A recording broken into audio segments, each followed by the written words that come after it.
अस्सलाम वालेकुम students, welcome to my channel self study. आज की इस वीडियो में मिलेंगी मैट्रिक के स्टूडेंट्स को जबरदस्ती स्टडी टिप्स।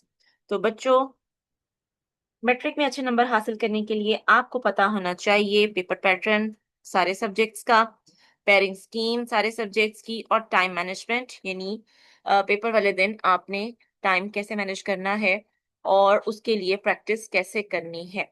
पहली दो वीडियोस के लिए पहले दो चीज़ों के लिए तो आपको सेपरेट वीडियोस मेरे चैनल्स पर मिल जाएंगी। आज की इस वीडियो में हम बात करने जा रहे हैं टाइम मैनेजमेंट पर। सब्जेक्टिव पेपर की जो टाइम मैनेजमेंट है, इसके लिए मैं आपको एक फॉर्मूला बताने जा रही हूँ, इसको आप नोट करिए। और एग्जांपल के तौर पे मैं यहाँ पे ले रही हूँ पाकिस्तान स्टडीज का पेपर। इसमें सब्जेक्टिव पेपर जो है उसके 40 नंबर होते हैं और उसके लिए आपके पास टाइम अलाउड होता है 87 मिनट्स। इसको जब 87 को हम 40 पे डिवाइड करेंगे यूनिट का फॉर्मूला इस्तेमाल करते हुए, तो क्या होगा कि आपके पास ऑलमोस्ट 2 मिनट्स होंगे एक नंबर का कोई भी सवाल हल करने के लिए। अब एक नंबर का सवाल तो होता नहीं है, तो इसका मतलब ये है कि आपके पास 4 मिनट होंगे 2 नंबर का शॉर्ट आंसर हल करने के लिए।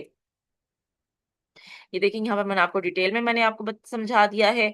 तो बेटा, ये जब आप डिफरेंट सब्जेक्ट्स पे ये फॉर्मूला आप अप्लाई करेंगे, तो ये ऑलमोस्ट 2 मिनट्स मैंने इसलिए लिखा है क्योंकि ये थोड़ा बहुत वेरी कर जाता है। जब आप साइंस के सब्जेक्ट पेपर्स पे जब आप इसको अप्लाई करते हैं तो ये 2 से थोड़ा सा नीचे चला जाता है, 1.8 पर चला जाता है।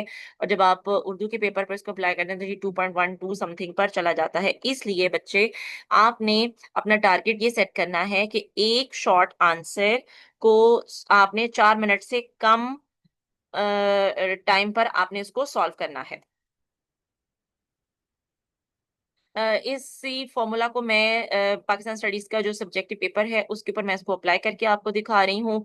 जो पार्ट 1 है उसमें आपने 6 सवाल हल करने होते हैं जो कि 12 नंबर के होते हैं। इसको जब आप 2 से मल्टीप्लाई करते हैं तो आपके पास पार्ट 1 के लिए जो टाइम निकलता है वो है 24 मिनट। इसी तरह से पार्ट 2 में भी हल करने के लिए आपके पास होंगे 24 मिनट।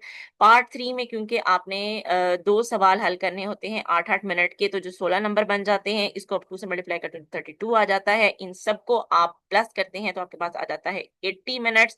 7 मिनट्स का आपके पास डिफरेंस बचता है। ये आपने हर पेपर में इस तरह से आपने अप्लाई करके इसका फॉर्मूला आपने निकाल लेना है। आपको पता चल जाएगा कि किस सब्जेक्ट को आपने किस तरह से डील करना है, और ये जो डिफरेंस है ये आपको फायदा देगा पेपर को रीकैप करने के लिए, अपनी मिस्टेक्स को देखने के लिए। आगे चलते हैं, मैं कुछ और टिप्स आपके साथ शेयर करने जा रही हूँ। बेटा, ये चीजें आपने बिल्कुल शुरू से ही अप्लाई करनी है। सबसे पहली चीज ये है कि आपने ऑब्जेक्टिव टेस्ट को हमेशा हमेशा बबल शीट के साथ ही अटेम्प्ट करना है। इसको साल के एंड पे, बबल शीट की प्रैक्टिस जो है इसको साल के एंड के लिए कभी भी नहीं छोड़ना। कभी कभार आपने ये करना है कि एक फेक रोल नंबर जो है उसको आपने बबल शीट के ऊपर प्रैक्टिस करनी है, बबल्स किस तरह से फिल करने हैं, नंबर्स में कैसे लिखना है, हिंसों में कैसे लिखना है।